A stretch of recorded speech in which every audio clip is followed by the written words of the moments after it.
Welcome back, everyone, to episode 130 of the Live Beyond Average podcast. Again, here with my co-host, Dustin Luebke. What is up, man? Happy to have you back in. It's been a few weeks. Yep.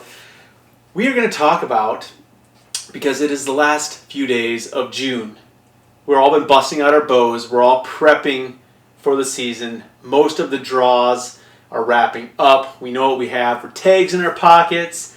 Now it is just setting dates, practicing, getting our gear lined up. And so that's what we're going to talk about a little bit today, is just what we're doing on the archery side of things, getting ready for the fall. Yeah, it's kind of one of those things where, in the spring it's really nice to shoot because it's nice out. There's no mosquitoes yet. This year it's been kind of a pain because it's been windy a lot. It has been windy here a ton. And then it's been really hot recently, so that's kind of that like midsummer lull where it's not really fun to shoot your bow. Yeah, you gotta make sure you're like making yourself get out and get in a few quality arrows. And it's funny that you say that because that has been kind of my go-to this year. Is every evening I'm just like, hey, go hit 9 to 12 perfect arrows, and you can come back in from the wind or the bad mosquitoes, because I'm out here kind of by this like overfill pond. Yeah. And so there's a lot of mosquitoes. Yeah, tall grass, everything they like, a little bit of water. Yes, and so the mosquitoes have been, the gnats actually the gnats have been worse than the mosquitoes this year, which is like a plus and minus thing. But I've gotten in a fair amount of arrows already this year, and probably more like wind practice arrows too, which is good. I'm kind of really learning exactly how my arrows are flying in some higher winds, which for spot and stock mule deer hunting in South Dakota, perfect. Very pertinent. Yeah, to do. Gotta get and know how your arrows and your bow perform in those higher winds, and just practicing holding your bow at full draw against some crosswinds. Right, and that's one of the things too with shooting with quiver on, quiver off. I'm a quiver on guy, but and I'm a quiver off guy. If it's really windy like that and I got a good crosswind, I'll pop that thing right off. Yeah. Because less surface area getting blown, you're going to be able to settle your pin a lot easier. It's a lot easier. I learned my lesson on that. I missed once. And it was a nice buck, so never again. Yeah, it's really nice, wide, 3x3. Yeah. And he was just heavy, wide, like, wouldn't have scored high, but he was cool. Big buck, too. Like big frame. I had some cool phone scope footage of him, and, I got up, and I was literally, like, shooting pretty much straight down, and, rangefinder's got the angle compensator built right in, and said 30 yards, and so I'm up on the top of this, basically a straight cliff. Yeah. And shooting straight down, and I am getting blown. Like, side to side, just bad. It was like 30, 35 mile an hour wind, and it had picked up, and I saw these two bucks just tucked in. And I was like, oh, I'm going to go get them. And those are the perfect spot and stock days, so knowing how to shoot in the wind. It was awesome. Like, They didn't hear me, they didn't know I was there. I think I drew 3 different times. And they didn't even know. No, and they didn't know. I was able to let down, back off, and it was kind of I just couldn't get settled in. That's awesome. And what I did was I thought, it's 30 yards, this wind's really blowing me, I'm going to aim right on the edge of his back, right where his back meets the ground. I should just go right into him. They were looking away, and I shot, and my arrow hit right where I was aiming. Yeah. And, I dumped down in there, and from where my knees were kneeling on that hill, right below that, there was 0 wind. 0 wind. That's why they were in there. Yeah, weird. So, little side story. Yeah. So what are you doing to get ready? What are you doing personally from an archery standpoint? I know we were texting the other day, and because I was like, hey, let's go get some arrows in, and you're getting some new arrows made up? Yeah, so my arrows, I shot quite a bit last year. They got kind of beat up. My veins got kind of beat up, and they were, getting a little bacon wrinkly looking. Yeah. So, and I just, bacon. I gotta, Bacon. That's bad. That's funny. So that, my buddy does my arrows, and I just said, hey, they're getting pretty beat up and ragged. Would you have time to throw some veins on there? He's like, oh yeah, sure. Sweet. So I sent them off, and it's actually worked out okay. Mm-hmm. I've been busy with other stuff, so it's right. not like it's crazy. But not like it's pertinent that I have to. Yeah, and then it'll be nice, because then I did get all new nocks, all new lighted nocks. That was one thing I was not doing. I was shooting lighted nocks on my broadheads, but I was not practicing with them. Okay. So that was just a mental thing where, I found some on eBay for half of what they are in the store. So I'm going to start practicing with my lighted nocks as well. Just want to be like everything exactly the same. Yeah. I mean, all my field points are the same. There's no different styles. Yeah. Just to get that extra little advantage, extra little edge in your head, I think is more. Well, dude, archery is such a mental thing. Like, archery is that it's different than it's so much different than every other sport, right? Like, it's just a mental. And all sports are mental, but like archery is a massive going through your motions, exactly the same thing. And so when you're locking in all your equipment to be less variables, it's just like one less thing in your mind that you have to worry about. Yeah. And when you're a perfectionist and with archery, that is a good thing to have, is less variables. Yep. So that's awesome, dude. That is awesome. So you'll be really focusing on your July, August of just getting in your. Yeah, I think so. Yeah. You got 4th of July. That's kind of like, that's my favorite holiday, for sure. USA shirt dude. I know. Go all out for that. I love it. But that's kind of like, after the 4th of July, then it's like game on for me. Because then there's the season light. It's coming up. It's getting brighter, getting brighter. It's the second half of the summer. Yep. Yeah. Which is crazy, just to think that, it's almost half over then. But I look forward to fall every year, so it's. And different for you this year, because you're really just like, hey, I just have my archery hunt that that's going to be your big focus. I put a lot of time into the New Mexico stuff, and I was very fortunate to be able to go down there. Yeah. So I really scaled back everything else, prioritizing some other stuff, and I'm just going to do some archery hunts, with a couple buddies, and I'm not going to go crazy. Yeah. There's been years past where I really went all out for different reasons, but this year I'm just scaling it back. I just did preference points on everything else, all the rifle stuff, and kind of counting even though I drew my New Mexico tags in the 19 season, I'm kind of counting those as my 20 hunt. Yeah, 20 hunt. Yeah, that's awesome. Yeah, I always forget about that's always how New Mexico works, especially the sheep and oryx that you drew is you draw them in 19 and you're not hunting until 2020. It's crazy. You draw the first week in April and you're like, oh yeah, you go down mid-February. Oh, cool. I wait 10 and a half months for this. Yeah. It's crazy. Crazy long wait to be able to go on the hunt. So, no, dude, that's awesome. Like, just, I've had years like that too, where you go to almost too much for a year or two. It's really good to just scale back. Like, I really got to scale back last year. Was like last year and the year before that were my two. They were still busy, but in comparison, I got to scale back. I was home 75% more. It was nice. It felt really good. It felt really good last year. I had less days in the field by far.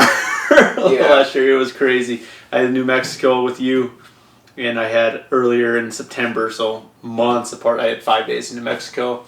Other than that, I just had a couple weekends in South Dakota. It was like your rifle deer super you got laid back. First day. Yeah, it was really nice to just scale back though. So like, I really think you're gonna enjoy that this year. And then like at the same time, you get to enjoy shooting your bow, just for shooting it too. Yes. You know what I mean? Not always from a hunting aspect, just getting out and enjoying shooting for what it is, which is a lot of fun. Yeah, and like last year I got my daughters a bow and they got into it. So every time, I sneak back there, they go out there and usually they rip about a dozen arrows and then they're tired of drawing. So, and it's one of those things, I'm not pushing it. Yep. You're welcome to come. I'll go out there anytime you want to and shoot some arrows. And it's funny that you do that because then like they're like, oh, rip about a dozen arrows. For me, like I do a dozen arrows and I'm like checked out. Yeah. I'm just weird like that. Like if I almost shoot too much, I think we've talked about this in a past podcast where like I almost start overthinking and I become worse off than if I just focus on like 12 to 15 arrows. Yep. It's Yeah, odd. I think you start focusing on your mistakes. Like, that's a good, I think you're right. I never just thought of it quite like that. And then you start trying to correct, and pretty soon, 30 arrows later, you're like, what the heck am I trying to correct this to correct this? I'm like, all right, check that. Yeah. Come back tomorrow. Get back in my motion, my steps. Yeah, do your norm. We drove back from Myrtle yesterday, got in last night, and I was like, I'm going to step out, shoot a dozen arrows, and my 3, 4, 5, 6 arrow, or my 4, 5, 6 were like perfect. Like I was just shooting 40s last night and they were just nice and tight. And then my 7, 8, 9 were exactly the same. And I was like, done for the night. Yeah. Like I only shot 9. Okay, my first 3 were good. My second 3 were really good. And my third 3 were really good again. And I'm like, sweet, my mechanics were on the money. I'm going to walk away from this as just like building that muscle. Like just remember how good that felt and go into it again the same tonight. So sometimes I intend to shoot 15 or 18 and I shoot 9 or 12 and I'm like, everything's going great. Yeah, no, I'm calling it. Like ending confidence, huge. Yeah. It's the opposite for me than what basketball was growing up. When you're having a good shooting day, it's like you keep shooting. You're getting more shots because you're shooting really well.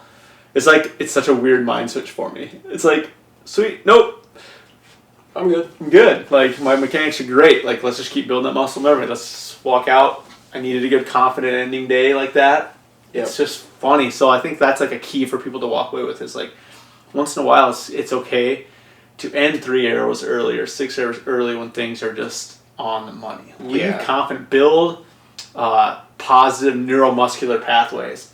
Like I use that with my fitness clients a lot too. Is like training till failure all the time isn't good. No. Like you want to build pathways neuromuscularly in the brain of succeeding, of getting that rep perfect or of shooting that arrow perfect. Build that pathway consistently with the mind and with the muscles. And I think that is how you can start to excel at a next level. Yep. Something that maybe people don't think about quite as much. Yeah. I've been just practicing some little things. Basically just locking my back in. Yeah. Making sure I'm not just all arming it. Locking my back in. Holding a little bit longer. I mean, just little mechanics. And then once you keep doing those, then you start putting everything together, it just becomes natural. Yes. And I think I'm really, really big on that, that fluidness of, so basically when it comes down, when you're drawing on that critter, whatever it is, that you draw and you just automatically do everything without even thinking. Yeah. Because if you have to think about all your mechanics all the way to lock my back open, you're not focusing on your peep, you're not and then I've heard of guys not looking through their peep, because they're just looking at their sight and it's way off. Or that's so weird to me. Yeah, or you're too focused on your draw and then you don't get a good enough sight picture and you make a poor shot or miss completely. And then another thing too that I've always struggled with target panic. Yeah. Punching the trigger. Yep. I did terrible for years, man. For years. Just like you. Yeah. So that's been one of those things where now I'll actually draw my bow without an arrow and hold it and I'll just aim and I'll just say, I'll aim at an object and I'm like, all right, I'm going to burn that down. Like that. Sure. Like the magnifying glass at the ant, where you just sit there and hold it on it. And I know if I punch that trigger, my bow's going to explode and I'm really I'm gonna be screwed. Then I'm going to be really mad at myself, so I'm not going to do that. Don't do that. So that's just my thing. Yeah, I would not. No. Yeah, that's funny. So and I've tried a couple different releases, and that was my fix. Was it? That was my fix. Was like, I got rid of my bow, started fresh, like all good bow juju. Bought a whole new release where I had to learn something from the beginning. So back tension release was like the savior for me. Sure. I'm just locking it. And that's where I actually started using my shoulder blades too. Like a well-known technique that apparently was beyond my comprehension. Like until I worked with a guy, he showed, gave me that one pointer on how to do that, and like my shooting got so much better, and it just helped. It was just one of those things. Like I felt stronger, felt better. The release helped, and since then it's been way better. Yeah. You know, still have my nights where you feel yourself kind of like, whoa, yep, I need to relax, dude. Like chill out, and Yeah. helps. But it's definitely better. I enjoy shooting so much more now, and I think I just put less pressure on myself as like I've aged, and just take it for what it is. Like I don't have to prove anything. It's just I'm just shooting. Like I'm just using this to go hunting. Like Yeah. chill out. I don't have to shoot arrow. My 3 arrows don't have to be touching. My 3 arrows don't have to be in the absolute dead center every single time. Like shoot, you know, create an expectation that is good shooting. And for me, with my archery, my expectation is, hey, shoot my nice pie plate. You know what I mean? Like shoot your pie plate, be happy. Mm-hmm. Like when I was in basketball, I was such a perfectionist where it was like I wouldn't leave the court if the swish didn't sound perfect. It could be a swish, but it didn't sound right in my head. Like I had a problem.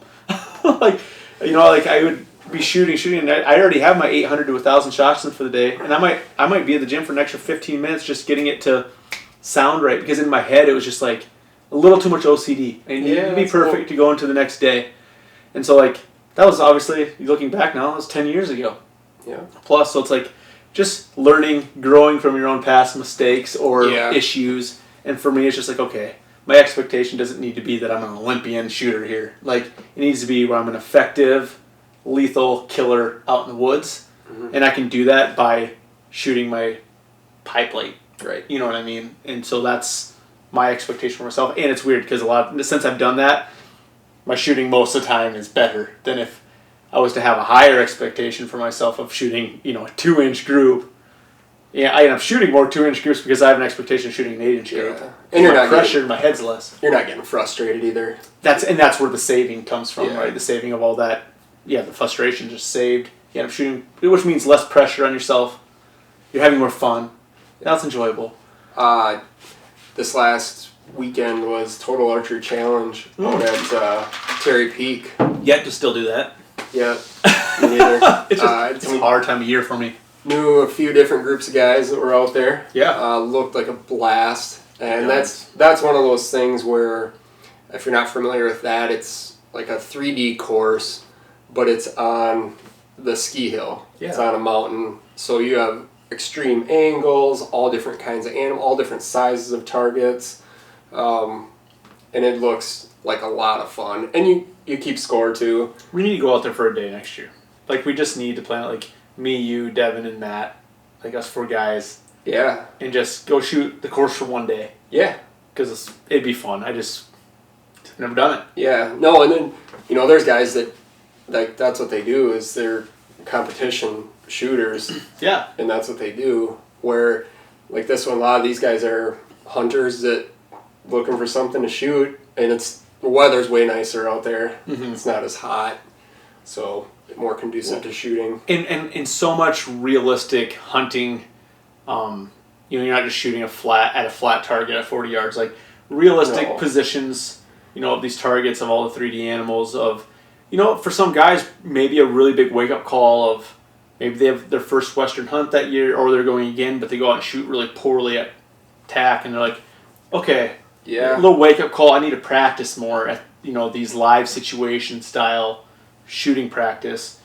And for other guys, a great just time to go out and practice, hang out with friends, whatever it is. So it serves a lot of different purposes. Yeah, there were some really cool shots in there. I mean, trees that were a foot apart. Yeah, you know, great job. Arrows just lodged in there, and tons of field points lodged in those trees. But that's a realistic situation. Shooting, you know, if you got a low-hanging limb where you have to crouch down just enough to start making your legs burn, you know, while you're drawing or holding. Yep, as you're hiking around. That was good. And, you know, you can do some of those wherever you're in your shooting spot. I mean, you know, I'll go in the trees behind my house and kind of do that, but to a point. To an extent, I guess. Yeah. I know you guys are doing some stuff on... yeah, we're going into week 4 of our Outdoor Archery Fitness Challenge League. So this is the first year we did that. And it's awesome. We have a really good group of guys. And so that every Wednesday night we've been it's a workout in combination with shooting practice. So every night's different, but like last week we had a bigger circuit, and in between rounds it kind of pyramided down in reps, but you hit a pretty long round, got you pretty gassed, and you went down and you only had one arrow. And we don't let them warm up. Like when they get there, it's not like, hey, go shoot 10 arrows, make sure you're bow shooting good. It's realistic situations of just like out in the field. You're not going to get to warm up with an arrow. Oh, my bow shooting good. Like, no, like you're out in the field, you better be ready to rock.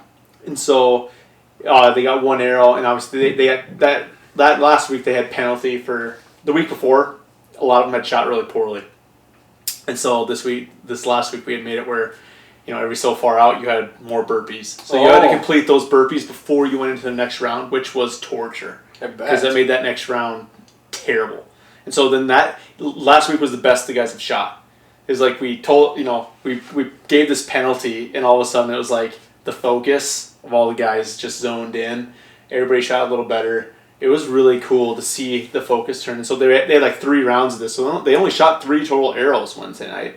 And once we're all done, stretched out, guys go back and get some arrows in, fellowship, hang out a little bit, get some arrows in. So it's really cool. But yeah, it's 8-week league. First year we've done it. We're on week 4. Week 8 we'll do an actual competition and crown the winners and stuff. But it's mainly for just these guys to get out, get some workouts in, get some extra shooting in, build some excitement for breaking the bows out earlier in the summer. Mm-hmm. Hopefully for some guys get extra practice in, and obviously the fitness side of things just plays such a huge role in success in hunting. So combining those, having a great time, and we have a really cool space to do it in out on an acreage, so it's pretty awesome. You basically shooting lanes set up already for it. Yeah. So it's pretty cool. We're out in between these huge rows of aronia bushes. And so we actually have 100-yard lanes that are just, it's an awesome setup. It's been a lot of fun. So we're hoping, we'll actually do an indoor archery fitness league this winter then over at our facility, but this is kind of the start of it. We'll do it every year hopefully. So get a group of guys. We had a really good turnout this year. No, and that's something too that not a lot of people practice, which is great, is getting that heart rate up, being tired. Yeah. There's a lot of times where you're hiking up after an animal or trying to get in position, and your heart rate is pumping. And even sitting in a tree stand, a big buck walks by. Just dealing with excitement. Yeah. For sure. And just remembering those, the pinching the shoulder blades, using your rhomboids to hold your bow versus just your arms, makes such a huge, dude, your stability has to go up 50-60% by using that. Oh, yeah. It's insane. Especially your back arm. Yeah, mainly that's where exactly. Your shoulder starts getting tired, you start moving a lot more. And it's key, and it's reminding those guys too when they're shooting, when they're having that fatigue, to do that. And you can see their accuracy really skyrocket when they're pinching their shoulder blades versus when they just draw back and shoot. So it's been fun to see, all the things we talk about and actually watch. You're not just talking about it to yourself, but actually instruct guys and then watch them execute it and actually see this does work. It's really cool to see them be extremely fatigued and then have to shoot their bows. It's pretty neat. Yeah. No, that's cool. So, yeah, man. There's so many different routes. Obviously, you can go about just the summer prep. It's crazy. Yeah, you're getting all your stuff ready for your big hunt, your Nevada hunt. Yeah, a little different for me this year. Drew a Nevada elk tag. Super lucky. One of very few non-resident tags in the state that they give out. Definitely shouldn't have drawn it, but that's why you gotta throw in sometimes. And so I've been prepping for that. I had to get a lot of new gear. That's why I'm shooting my bow a lot. That's why I'm getting in great shape for that hunt. Just don't want to waste it. Right. Don't want to waste the opportunity. And I'd probably go, right now it's looking like I'm going by myself. So it's that's just a little extra push to be in better shape and to be a better shooter. And yeah, it's just more to pack in and pack out, and not able to split weight with somebody. And that's actually probably my biggest thought. Is not the hunting. It's not the going in. It's the when I kill something. This is gonna take me a bit. And I know I can do it, and guys do it. Yeah. But it's just there's a level of patience that has to come with the amount of hard work. Because it's you want to just get stuff out and be done. I want to get it out.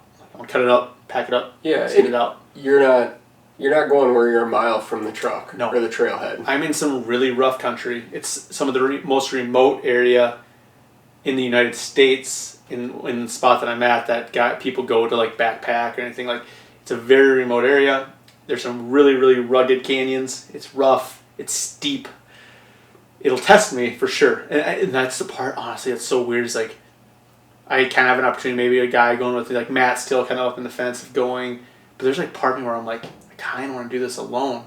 You know, like, obviously if Matthew can go and film or Matt wants to go along, like, I'm not going to say no. But there's a part of me where I'm like, I kind of want to just do this on my own. Yeah. Like, see if I can execute this. Who knows? You might run into some hippies out there that'll help you pack out. So crazy story. So, a friend of a friend actually drew this unit 5 years ago with his bow. A little bit different season dates, but he hooked me up with his number, so I called him like 2 weeks ago, just asked him about his hunt. He told me all about it, like gave me some info, and he was like, "Oh yeah, I didn't run into one hunter where I hiked in at. He hiked in like 8 miles, and he's like super remote. He's like, I guess I shouldn't say that. He's like, I did run into some sheep herders and their dogs out there. He's like, but they didn't speak any English. What? Yeah. He's like, you may see some of them. Like, seriously, like some sheep herders out there. In Nevada? What? I guess in the high country in Nevada and desert, like, I don't know. I've never heard of it, but yeah, that's what he told me. He's like, didn't speak any English. Yeah, like Sherpas and that's what it was. He's like they're like Napoleons or something, like is what they were. Yeah. So super interesting. He's like yeah, you might take some cash with it. He's like they had some like big goats and llamas with them. Oh yeah. He's like they totally might help you pack something out if you happen to see one. And I was like, I might throw a few 20s in my bag just for the heck of it. That would be there is some like pack out services out of like some of those areas. But it's like, cool. I mean, I'm not gonna. But here's the thing: it's like $1,000. Oh, yeah. Like I'm not gonna spend $1,000 on pack. Like I will just suffer for 36 hours and pack. Yeah. Here's the thing: is I want that. Yep. Like that's the part that's so attractive to me is like going through that suffering. Like that's the part. That's what I trained for all year round. Yeah. Embrace the suck. Yeah, I like that. Nobody else is doing it. Like sometimes I always like to think about it, it's like nobody else might be going through this exact same thing that I'm suffering through right now. Mm-hmm. Like that's special, you know. Like just embrace it, push your body, see what your limit is, like test your limits. That's super cool. It's like that's the attractive part. Yeah, no, and like you said, if you get one, it's gonna be a 2-day. Yes. It's not gonna be I'm gonna pack this all out in one day. It's definitely a 2-day, and knowing that going in, you can prepare yourself for mentally. Yes. That okay, this is gonna be multiple trips out. Hey, it's probably 3 trips out plus your camp. I mean, yeah. You're looking at 4 trips probably. And then if you get a trophy where you're bringing cape and all. I know, and it's a trophy unit. Yep. So part of me is like, I don't want a trophy. Do I have to pack this stupid cape out? Like, oh, there's a 350 bull. Probably shouldn't go after that one. He's too big. I don't know. I've read a lot of mixed reviews. It used to be a really trophy unit. The guy I talked to said he saw a ton of bulls at 350 plus. He actually saw what he told me over the phone was what he guessed to be a 380 bull. Creepers. And this guy has a ton of hunting experience. He hunts. I mean, he shot a lot of bulls. Sent me all of his pictures. And so, he's a 380, like whatever. Like it's hard to judge that. But then he goes, yeah, I was hunting 2 days before the muzzleloader season started. And the outfitter that I talked to about potentially packing out an animal for me if I got one actually shot that bull 2 days later in the muzzleloader season and went 392. He goes, so I was under on my guess. I didn't overguess the 380. It went 392. Wow. A freaking beast. Yeah. That is insane. And so, and I don't know, I've read a lot of like stuff online that unit's gone down some over the last 5 years since he's hunted it. But I guess there's still like, if you get back up in there, you still have a chance of shooting a 350 bull. But I'm kind of like, if I'm by myself, dude, I've shot 4 bulls. Like, if I have a chance to, if I'm by myself with my bow, and a 290, 300-inch bull, 6x6 crosses my path, like, I'm going to have a really hard time not shooting that bull. Like, I'm happy, legitly happy with that bull. So, I don't know. It's so many variables. It depends. Like, if I'm seeing a ton of bulls, I'll probably be a little bit more picky at the beginning. If it's quiet and I'm not seeing much, obviously my pickiness goes down a lot. Mm-hmm. So maybe I'll end up coming out of there with a spike for all I know. I don't really know. I don't really care. I'm really looking forward to the challenge. Yeah, no, it's cool to go other places too and Yes. hunt some different territory, different terrain. Like you said, it's high desert. Yeah. So it's higher elevation, Mm-hmm. but it's just different. It's different from the Black Hills, different to New Mexico. A lot of open country with like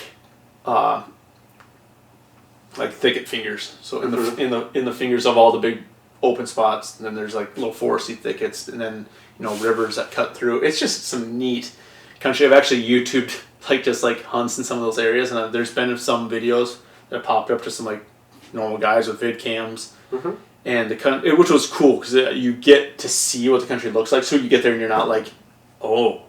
Yeah, you're not caught off guard. That's just a huge advantage. At least to see it and you have that, what it looks like. It chills you out, calms you down a little bit. But also you see some of it and you're like, whew, yeah, better not be lazy this summer. Like, better be hoofing it. That was me with New Mexico. I watched a few of your videos, and same thing, though it does not do it justice till you get down there and you start seeing some of those, what I thought were hills, and you're like, oh, that's, way bigger, and that's not going to be fun to climb. Yeah. And, the thing that you don't see, too, is what you're walking on. The uneven ground was really... To replicate that to train, I don't know. There isn't a way here. It could have, unless you go to like a rock quarry and walk around. Yeah, because it's just all loose rock. Yep. It's just, you can't train your ankles for that. No. The only thing that worries me, it's not the fitness level, it's not any of that. It's purely just, it's not the incline. Because you just walk slower. Mm-hmm. You know what I mean? I'm no rush. It's some of the incline with the amount of weight that I'm going to have to carry. Right. Like, that's the only thing that's hard to, like, get a lot of that. And now I've been going out, like, I can go load up a pack of Great Bear, and I can get in a lot of elevation fast, but it's boring. It's repetitive.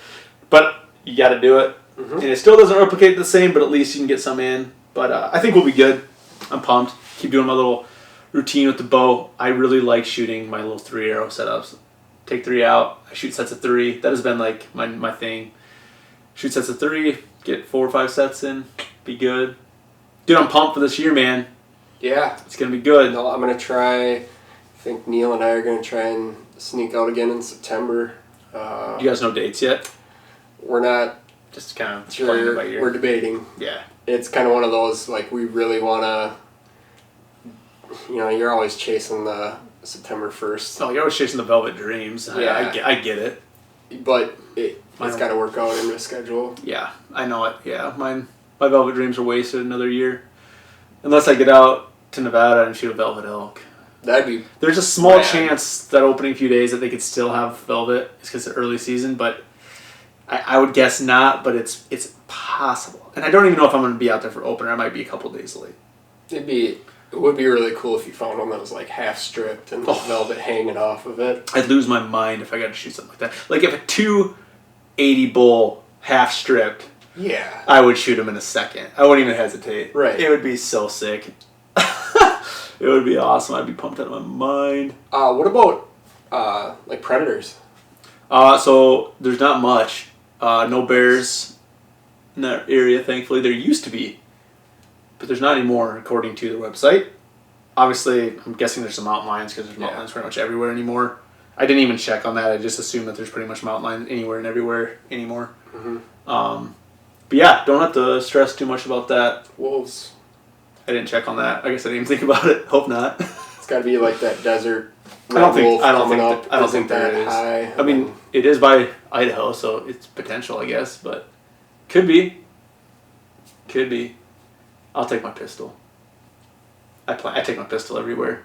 Anyway, it's just like what you do now. Take your pistol. Take your pistol everywhere. It's just smart. Yep. Not just for predators. For psychopaths. Yeah. Those two. Rattlesnakes. Rattlesnakes, psychopaths. I might take my AR-15 too, just in case. This day and age. I don't think that's illegal. Can I take my AR-15 with me? Yeah. Probably could. Open carry. Probably can't do it hunting technically though. Yeah. You can do it in South Dakota now. Yep. Probably can't do it in Nevada archery elk hunting though. Just take my bow. I have to look into that, make sure I can take my pistol too.